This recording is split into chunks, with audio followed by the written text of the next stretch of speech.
Yell at it.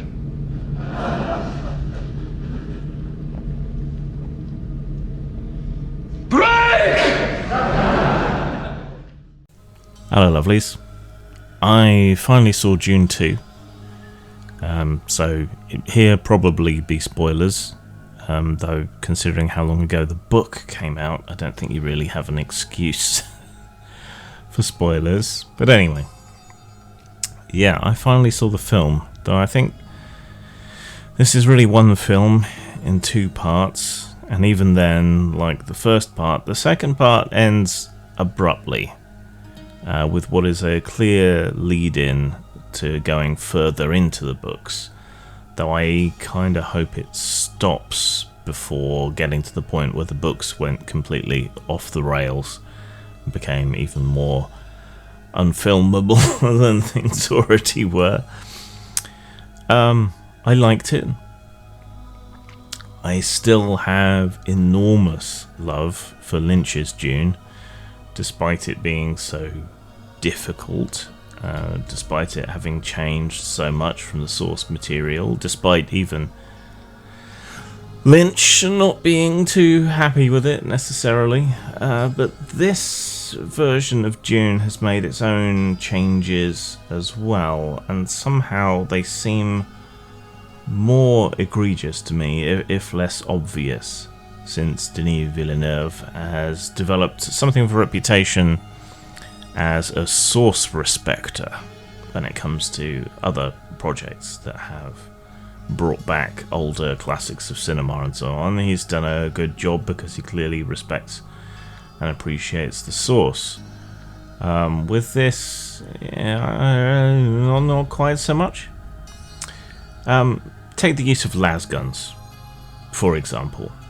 A thing that likely wouldn't have been used, laser weapons, certainly in the Purge of the Atreides as depicted, since if a lasgun hits a shield, whether it be a personal shield or a force shield otherwise on a larger scale, if a lasgun hits a shield it results in an atomic explosion, which is not something you want necessarily when you mean to take a city intact.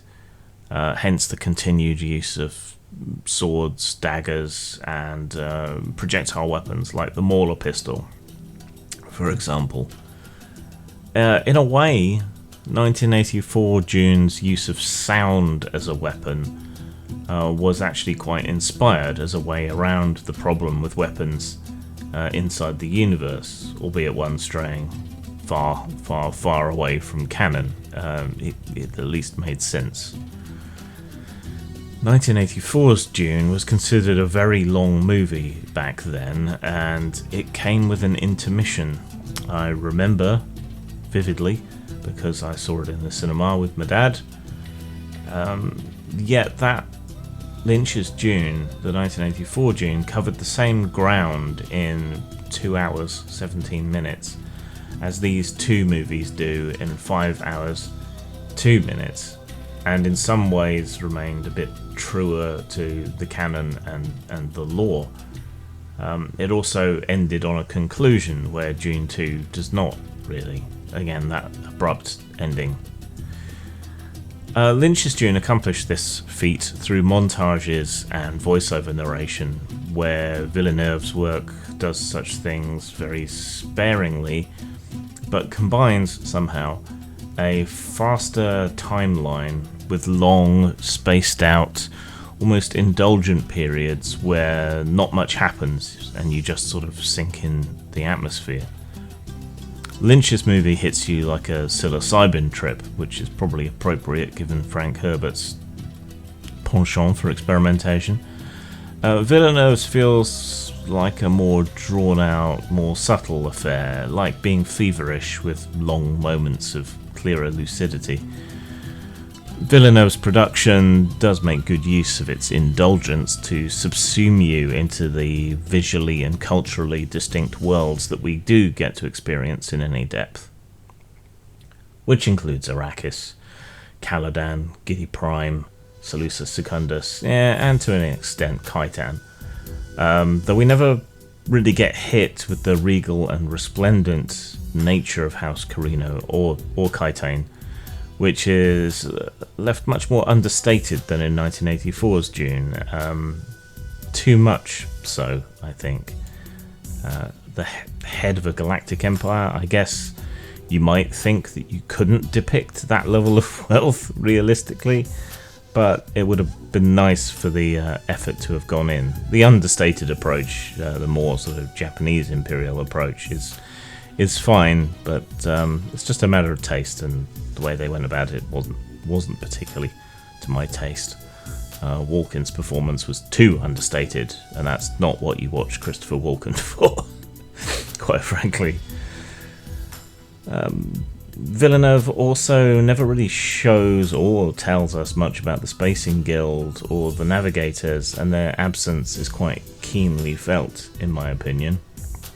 One of the things that I think Lynch's Dune did best, so much so that Herbert included some of Lynch's ideas in his last couple of works.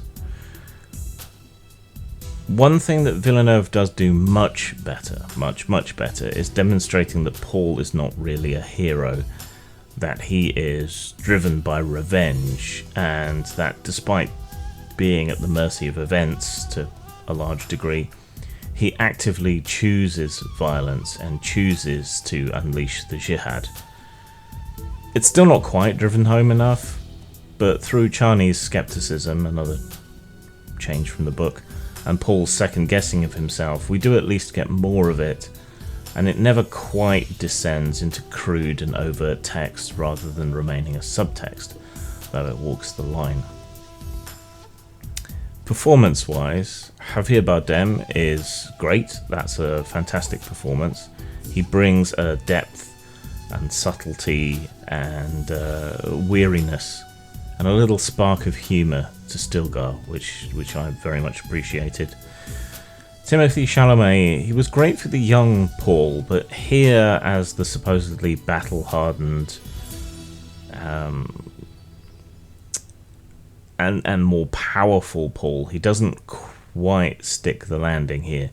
He still feels too young and fresh-faced and never really projects the physical and spiritual change in Paul that we need. Zendaya is too distant and doesn't really seem to have much in the way of chemistry with Timothée Chalamet. It's good that the changes to the character represented the skeptics of Paul. That was a good idea and a good change, but overall their supposed all-consuming love wasn't particularly believable or present on the screen. Special shout out to Josh Brolin, who's had a bit of a renaissance the last few years. He makes a good Gurney Halleck, but he does make me wish that Patrick Stewart had been given more to do in the 1984 Dune, and both largely but not entirely miss out on important facets of his character, like his music.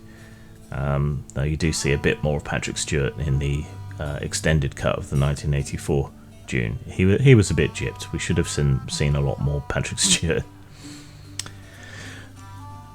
Since I just said gypped, and someone is bound to pick me up on it in the comments, let's talk about controversy. Much has been made in the aftermath of the films so far about Herbert's alleged homophobia, his falling out with his gay son Bruce Herbert, and the portrayal of Baron Vladimir Harkonnen as a grotesque paedophile parody of homosexuality. I think the disgusting part of Vlad is meant to be his paedophilia and the heavily implied incest with his grandsons. Herbert was, on balance, a very progressive guy if he had hang-ups about homosexuality. I mean, considering he was born in 1920 and died in 1986, which was close to the peak of the AIDS epidemic in the US, and also considering that he's fucking dead and was otherwise progressive, I think we can cut the guy some slack, and there's not really any point in going over this stuff. Given Dune's preoccupation with bloodlines, etc., and the influence of the Bene Gesserit, I think it's only natural that a decadent and perverted society and structure in the setting would be portrayed in such a way and embodied in such a person. I also think it's perfectly fine to depict people of protected status as villains. It's not like it's completely one-sided that way anymore, and as a member of a protected status myself, I want people like me to be seen as fully human and therefore capable of evil as well as good. Thank you very much. We used to see very one-sided depictions of the disabled, like myself as well. Dick Tracy springs to mind. But having everything have the opposite bias isn't really any better. We need to come to a stop at all kinds of depictions. Overall, I'd say that this is an immersive film. It lets you step into and inhabit the world, or rather the universe that it exists in, though its sharper focus on Paul causes some of the dramatic scope and scale of the story to fall away and to be lost. The visuals are spectacular. The realisation of the ornithopters in particular made me fall in love with sci-fi hardware in a way that I haven't since Aliens, Dropship and APC. Somehow, he made them believable, predatory and tough-looking like today's attack helicopters. The desert is well realised and the worms aren't really seen enough, but that just makes them more impactful when you do. The effects work is mostly highly realistic, with a couple of glaring exceptions. I found in a couple of places, typically set pieces in landscapes on Arrakis, those with buildings and human construction on them, or other features, the CGI looked like not especially good model work, and the sense of scale and proportion was lost. I want to see it again on the smaller home screen to see if that has the same effect, but it was all a bit Jerry Anderson. Not that I have anything against Jerry Anderson's brilliant model work, but his model work was obviously model work and existed alongside other models, so it worked. In this day and age, it shouldn't look like that, and against the rest of the effects which looked so good, it looked bad, even if it was just on the screen for a few seconds.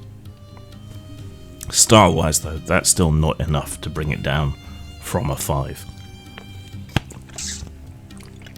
Substance-wise, I would put it on the same level as Lynch's Dune, albeit more drawn out.